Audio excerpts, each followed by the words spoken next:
I visited some regions several times.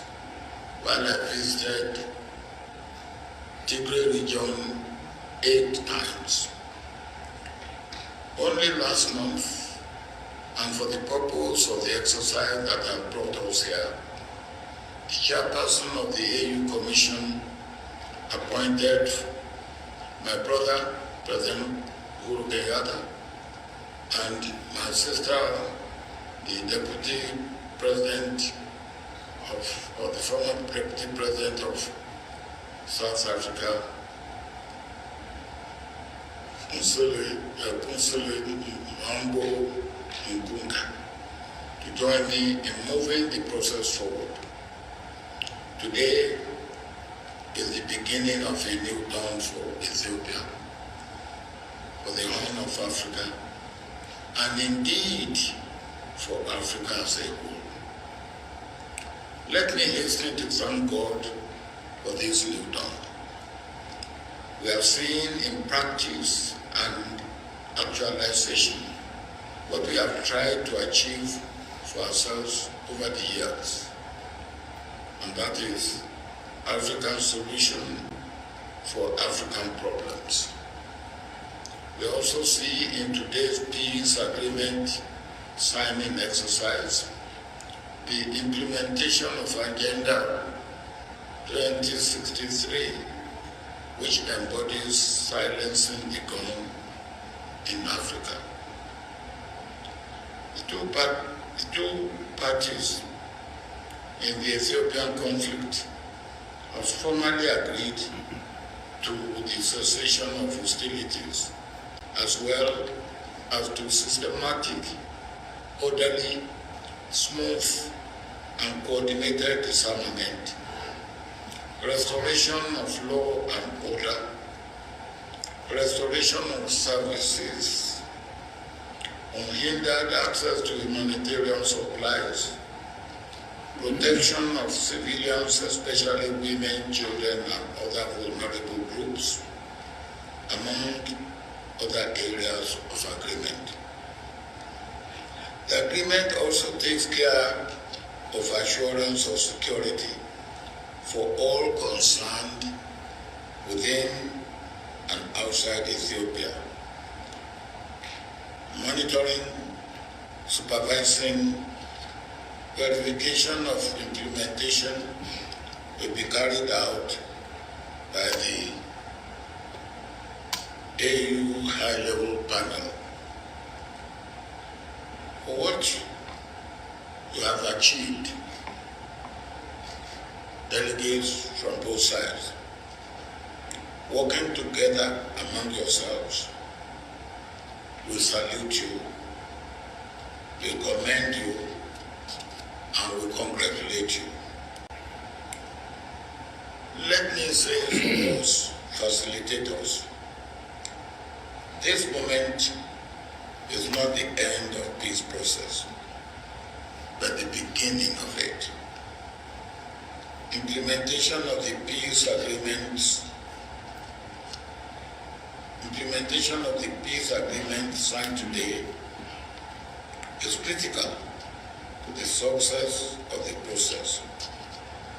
On behalf of the AU, the panel members, the delegates, the observers, and the experts that have been around, I express our deep appreciation to President Cyril Ramaphosa and the government of South Africa for being a wonderful host and for such a splendid arrangement made for the success of these talks.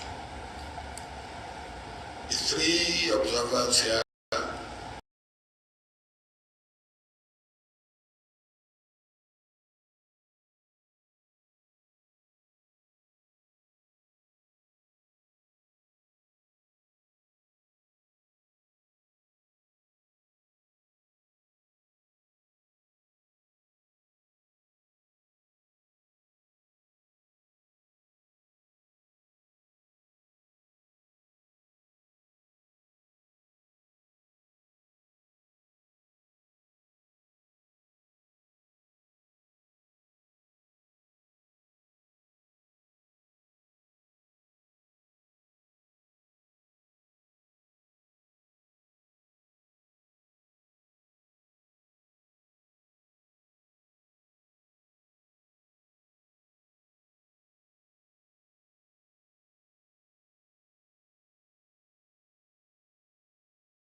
the UN now shift from the talks to the implementation.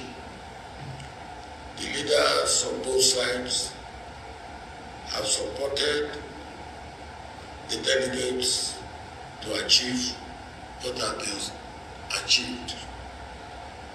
Finally, let me once again congratulate all the delegates. Well done. You have made all Ethiopians at home and abroad winners in this agreement. Please positively move up, and move forward, leaving the past behind. Ethiopia is a great nation and shall continue to be a great nation and pride to all Africans. My brothers, I thank you and God bless you all. Thank you very much, Baba, His Excellency President Obasanjo. At this point, it gives me the honor to invite the head of delegation of the Federal Democratic Republic of Ethiopia, my brother, His Excellency Ambassador Redwan Hussein Rameto. Ambassador Redwan, please.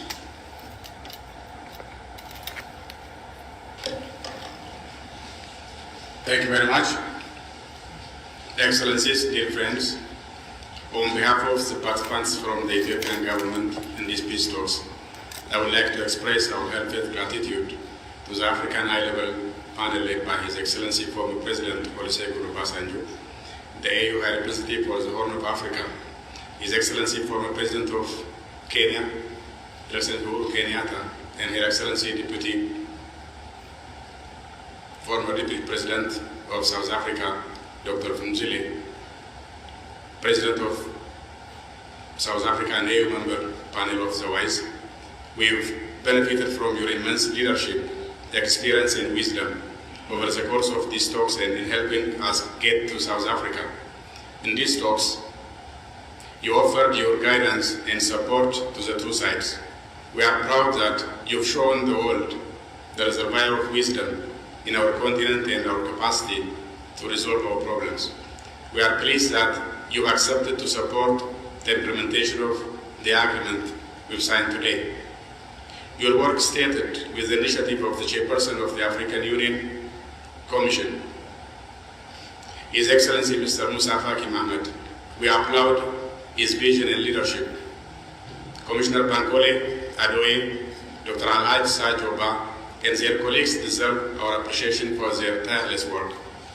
Our deep appreciation goes also to His Excellency President Cyril Ramaphosa, the President of the Republic of South Africa, and indeed to the people of the Republic of South Africa for their generous hospitality. We are grateful to Her Excellency Dr. Nadeli Pandor, South Africa's Minister of Department of International Relations and Cooperation, for the excellent facilities she put at the disposal of the talks. We are indebted to all her colleagues for putting an extra hours to ensure the conditions are for the peace talks to continue and reach these positive conclusions.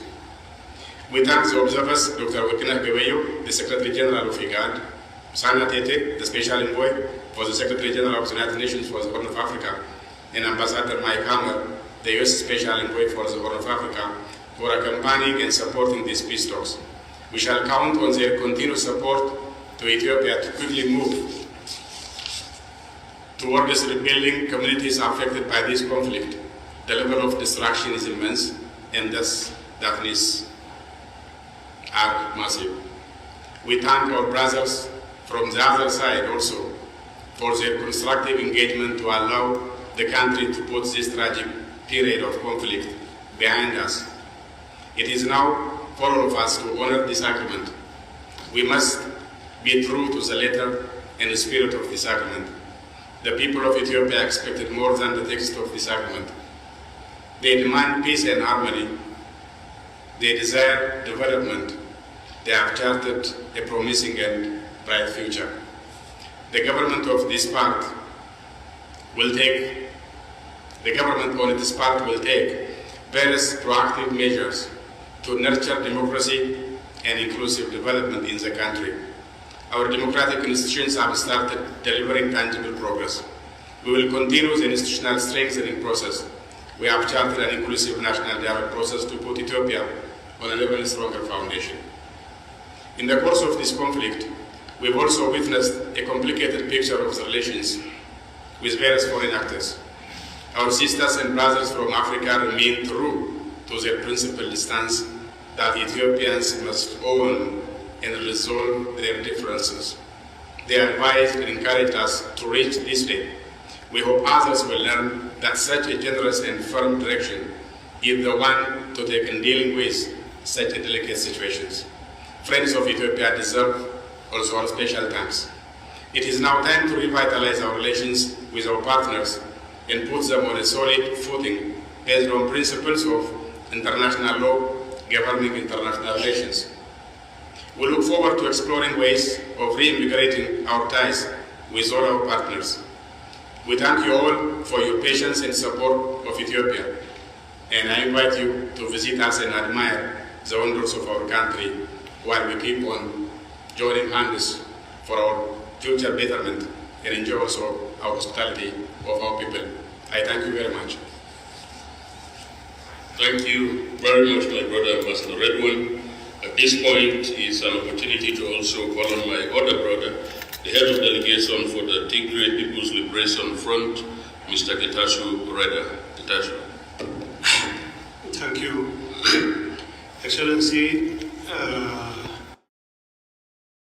Mr. Olusegun Obasanjo, former President of the Republic of Nigeria and Chair of the AU High-Level Panel. His Excellency Uhuru Kenyatta, former President of the Republic of Kenya. Her Excellency Madam Fuzile Mlambo, former Deputy President of South Africa. Her Excellency Dr. Pandor, Minister of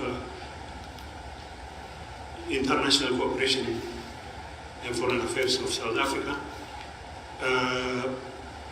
Excellencies, partners, brothers and sisters. I would like to thank the AU and the AU High-Level Panel for having conducted a successful negotiation the last 10 days. Obviously, the last 10 days were not a particularly exciting experience in the sense that there was so much haggling over what would otherwise be considered trivial issues. But ultimately, the fact that we have reached a point where we have now signed an agreement speaks volumes about the readiness on the part of the two sides to lay the past behind them and to chart a new path of peace development. Making peace obviously has proved more difficult and more intractable and elusive than presiding over the killing and destruction, the killing of women and children and destruction of property. The war in our part of the country, the last 2 years, has claimed the lives of hundreds of thousands of people and has turned Ethiopia, once in the cusp of great economic progress, into a bad parody of itself and caused tremendous suffering to the people of the country. Our people have been killed not only through bullets, but also for lack of food and medicine. Our children do not go to schools. Our hospitals are not functioning because of the war. We have always felt this war was imposed on us, and we have always been ready to do everything in our power to stop this war. Now that we are here to sign an agreement, to at least explore the opportunity to see if we can make peace, and it is still within reach.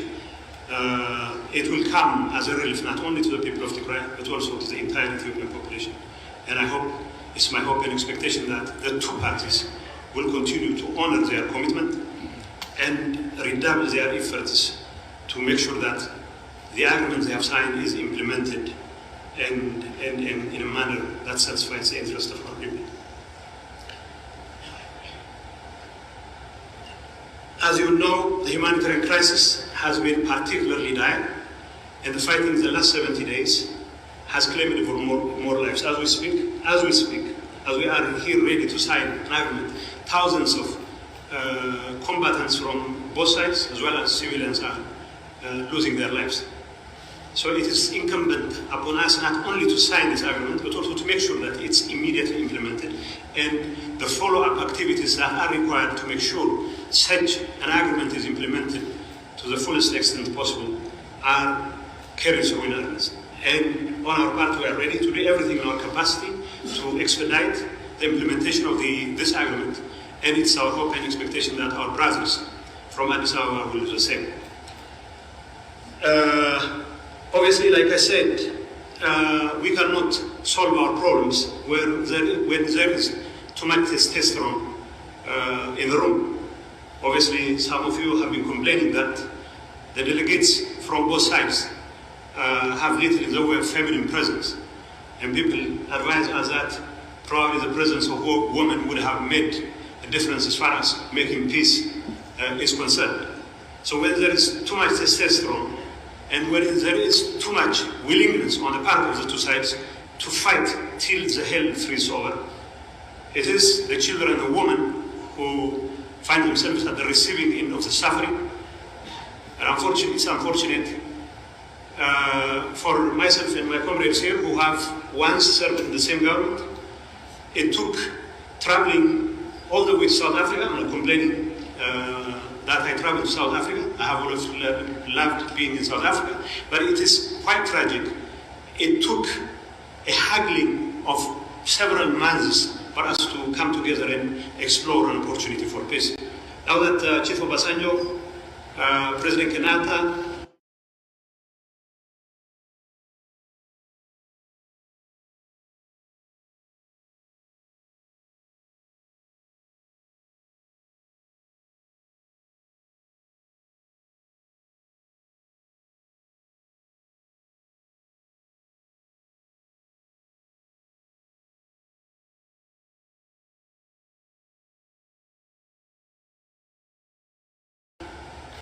as everyone has pointed out, and the destruction in Tigray has been even more particularly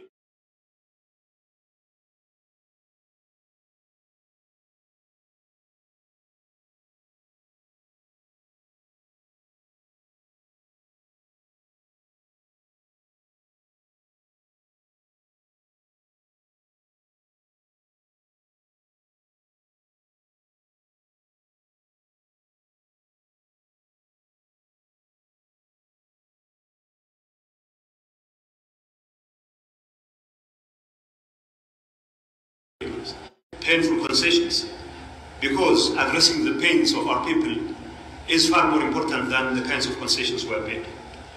Yes, we have made concessions because we have to build trust, and we have to make sure that every one of us builds on that trust.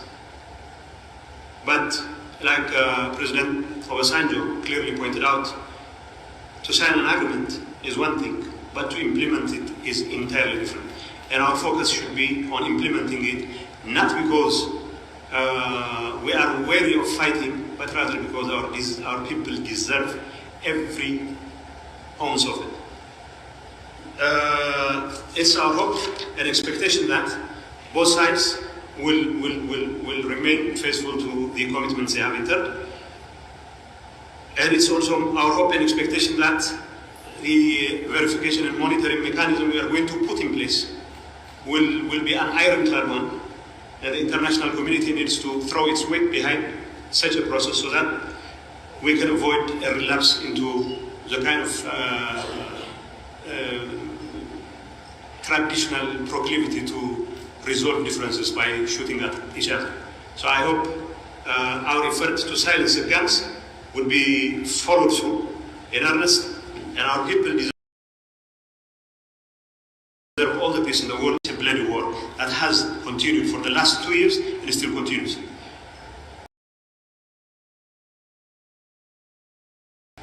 I know there are spoilers from nearby, from inside our ranks, from the neighborhood, And we also know they will not stop at nothing to sabotage our peacemaking efforts, and it is only through our collective resolve that we can hold these spoilers in check, whether they are from the entire neighborhood or from within our ranks.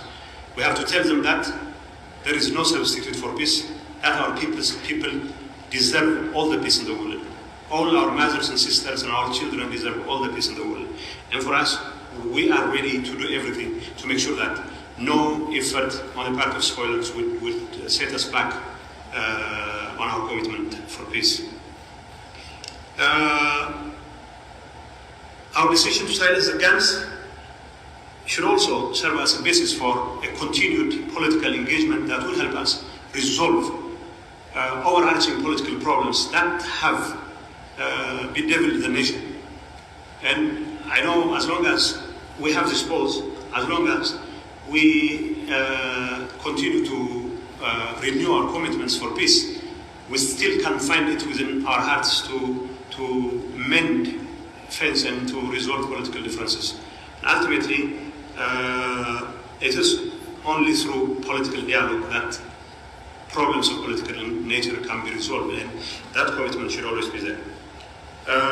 Last but not least, I would like to thank once again all the people who have been involved in making this happen. More importantly, the high-level panel has been very instrumental, and I would also like to thank Hannah Tete, Workna Gawayo, and Mike Hammer for taking all the pain to bear with us while we are haggling amongst each other, not to solve our own problems. Hopefully, they will remain engaged in the entire process, and we have every confidence in the panel and in the African Union and their commitment to carry through their responsibilities, and of course to make sure that our agreement which we are signing today becomes implemented and to the fullest extent possible.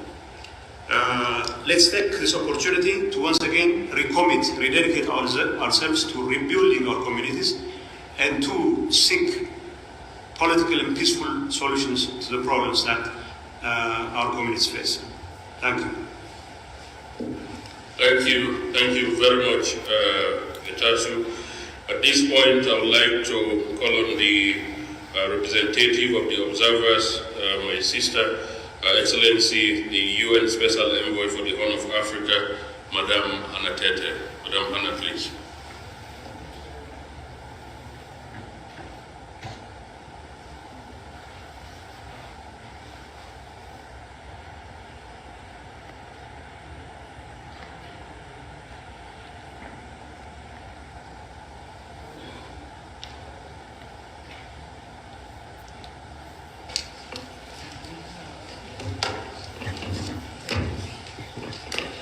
Thank you very much.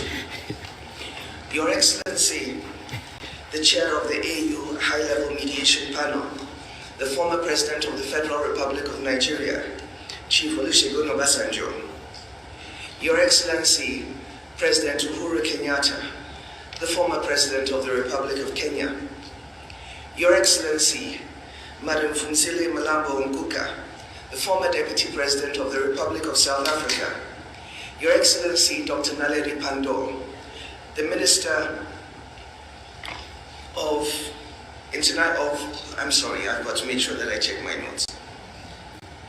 The Minister for International Relations and Cooperation of the Republic of South Africa, Your Excellencies, the representatives of the Federal Democratic Republic of Ethiopia, gentlemen representatives of the TPLF from the Tigray region, thank you very much for the opportunity to make a statement on behalf of the observers to the Ethiopia peace process, the Executive Secretary of IGAD, Dr. Wakene Gebiehu, the Special Envoy of the United States to the Horn of Africa, Ambassador Mike Hammer, and myself, the UN Special Envoy to the Horn of Africa.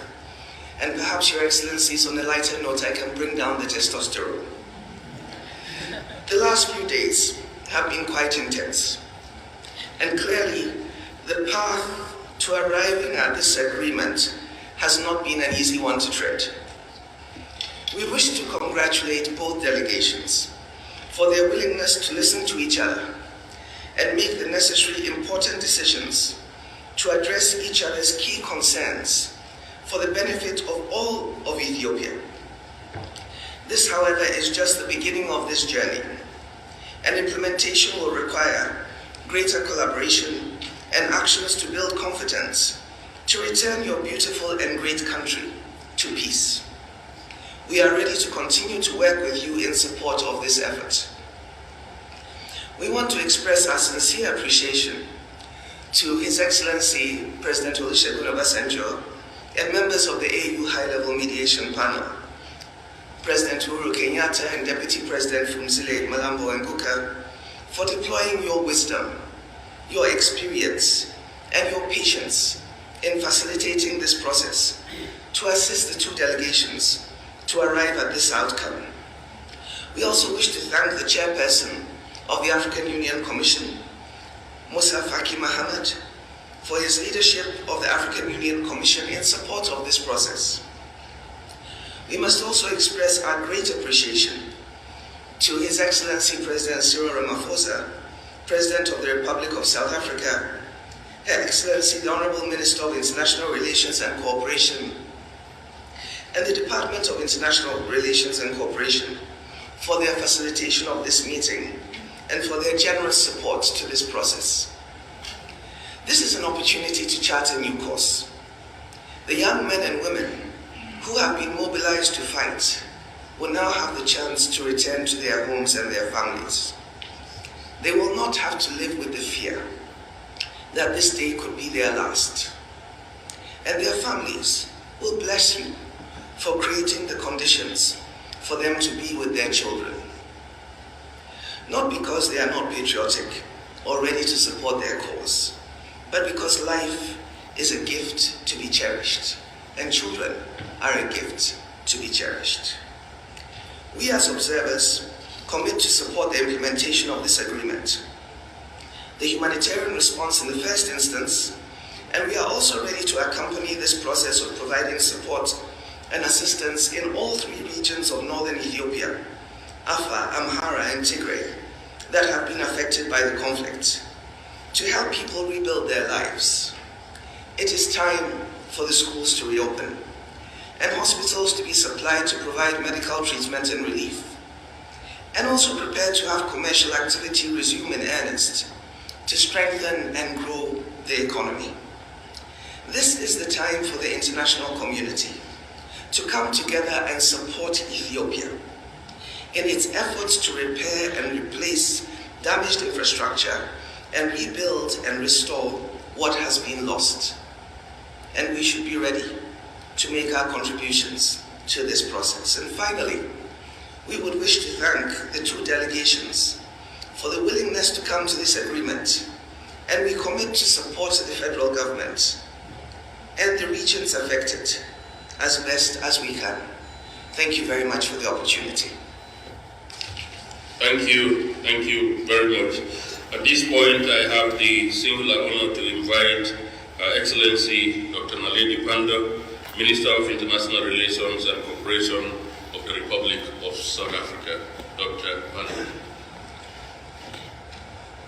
Your Excellency, Chair of the Facilitation Panel, former President Obasanjo, Your Excellencies, former President of Kenya, President Uhuru Kenyatta, and former Deputy President of South Africa, former Deputy President Phumzile Mlambo Nguka, members of delegations of the Federal Government of Ethiopia, and those of the Tigray People's Liberation Front, officials from the African Union, senior officials from the Department of International Relations and Cooperation, distinguished observers, members of the media, I am the most relieved person in this room.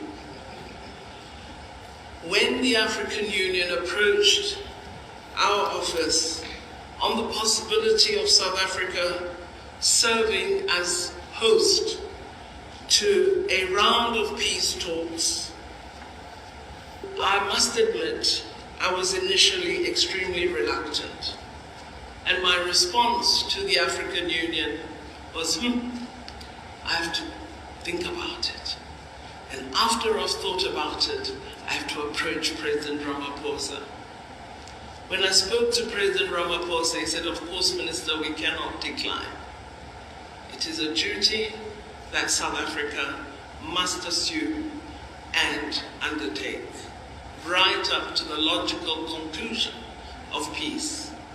So, colleagues have to thank President Ramaphosa because I was very nervous. Allow me to welcome, on behalf of the people and the government of South Africa, the successful negotiation of this cessation of hostilities agreement between the federal government of Ethiopia and the Tigray People's Liberation Front. We extend our congratulations to the leaders on both sides. For us, this agreement signals a commitment to ending the use of force to settle differences and disputes, and confirms the correctness of our own country's principled policy position that political differences are best resolved through meaningful dialogue and diplomacy. This agreement also underscores the importance that the leaders on both sides have attached to the lives of their people, including to the fighting forces, to their families, to women in their communities, as well as to the suffering children of war. The message that comes out of these talks is clear. There are no winners in war, and wars do not solve problems.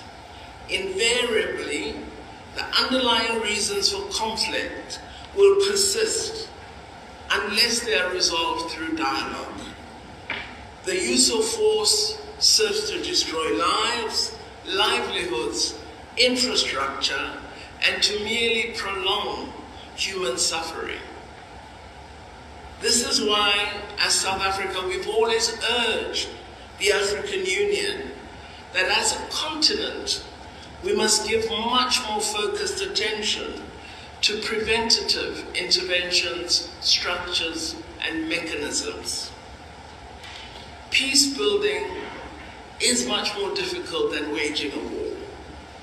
The real heroes are those who work toward building peace and sustaining it.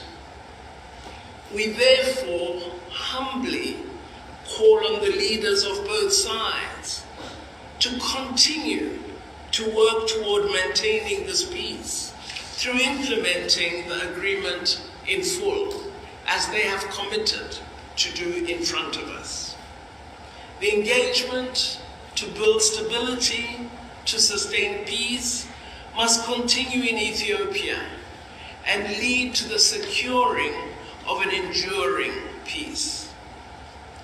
We are honored as South Africa to have been the host for these talks, and we are keen to provide further support to the African Union, working closely with the facilitation team to ensure that peace is indeed maintained in our sister country, Ethiopia. It is absolutely imperative that we thank the facilitators and the observers for the hard work that has been undertaken. We thank His Excellency, President Olusegun Obasanjo, His Excellency, former President Uhuru Kenyatta, and Her Excellency, former Deputy President Phumzile Mlambo Ngcuka. We also thank colleagues of the African Union Commission and all the observers, as well as the resource personnel who have helped steer the talks. It is our hope as the people and government of South Africa that we are very soon going to be enjoying a celebration with the people of Ethiopia, and indeed with all the people of Africa, because this agreement offers the hope that it is possible that as Africans, we can silence the guns throughout the continent. Our President, President Ramaphosa, has directed me to congratulate all of you and to confirm his government and our country's readiness to continue playing any positive role that you may wish us to play. We are heartily encouraged by this example, and we are indeed really privileged and honored that this first sign that our path, our walk to silencing the guns is probably a successful one. We are absolutely privileged that that path and walk has begun here in South Africa. I thank you, moderator. Thank you very much, Honorable Minister. Excellencies, President Obasanjo, President Uhuru Kenyatta, Madam Mzile, this brings us to one of the most important and critical points in today's signing ceremony. The parties, Excellencies, have agreed to issue a joint statement, and as a demonstration of their commitment and the bonds that bind them as brothers and sisters, is a two-page document with 12 paragraphs. They have divided them evenly and will have Ambassador Redwan Rameto read the first part of the joint statement, and that will be followed by Mr. Getachew Reda, which will bring us to the signing ceremony. So without further ado, I would like to call on Ambassador Redwan for the first part of the joint statement between the government of the Federal Democratic Republic of Ethiopia and the Tigray People's Liberation Front. Ambassador, over to you, please. Thank you, Dr. Ba. In fact, I often get to read the first page, but he delegated me to begin, so I will happily begin reading. Joint statement between the government of the Federal Democratic Republic of Ethiopia and the Tigray People's Liberation Front, TPLF.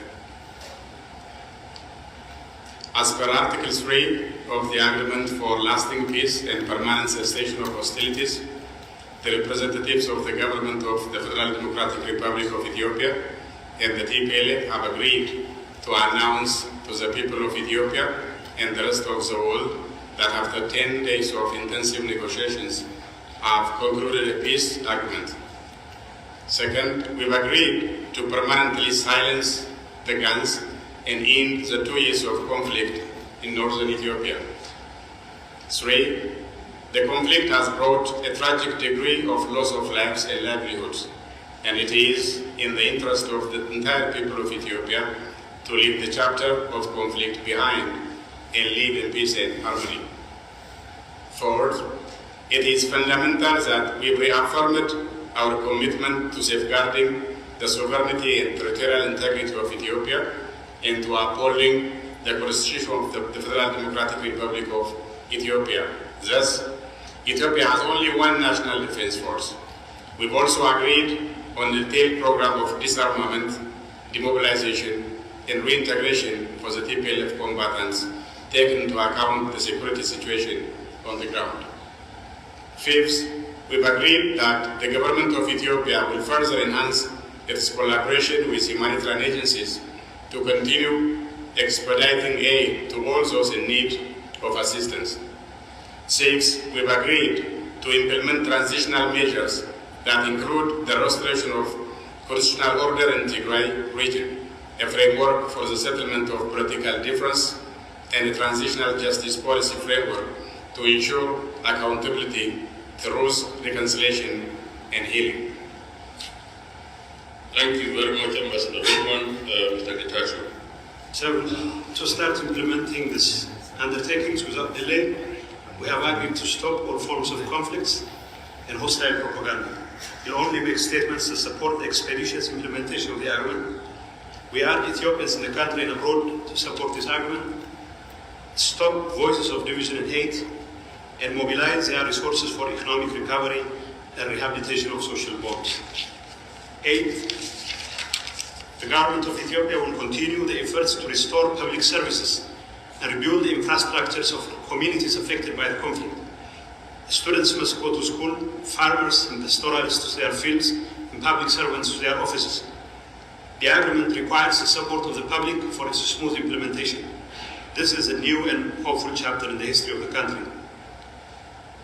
9, we express our gratitude to all actors contributing to the success of this endeavor, in particular, the African Union Commission Chairperson, the African High-Level Panel led by His Excellency former President Olusegun Obasanjo, supported by His Excellency former President Uhuru Kenyatta, and Her Excellency Dr. Fumuzile Bilambo, former Deputy President of the Republic of South Africa. We thank the Chairperson of the African Union Commission, His Excellency Mr. Musa Faki Mohammed, Commissioner Bankole Adoye, and his colleagues for their tireless work during these talks. We rely on their continued support as we implement the agreement.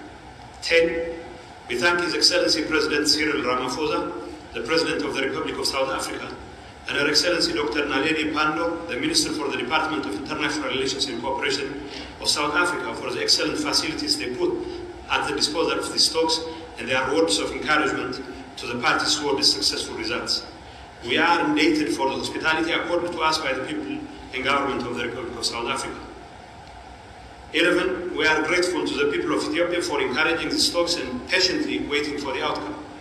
We are confident that they will embrace the results of these talks and ensure their timely implementation. 12, finally, we are confident that friends of Ethiopia and members of the diplomatic community will lend their support in rebuilding infrastructure in affected communities and the economic recovery of the country. We call on all types of media outlets to support peace, reconciliation, unity and prosperity in Ethiopia. Jointly delivered at Pretoria, the Republic of South Africa, 2nd November 2022. Thank you very much, Ambassador Redwan and Getachew. Excellencies, with your permission and that of the Minister, may we give them a round of applause. Excellencies, at this point, we now have the formal signing ceremony. So we'll bring the table to the front, and I would like to invite Mr. Getachew Reda and Ambassador Redwan, if they can come to the table for the signing of this very important peace agreement.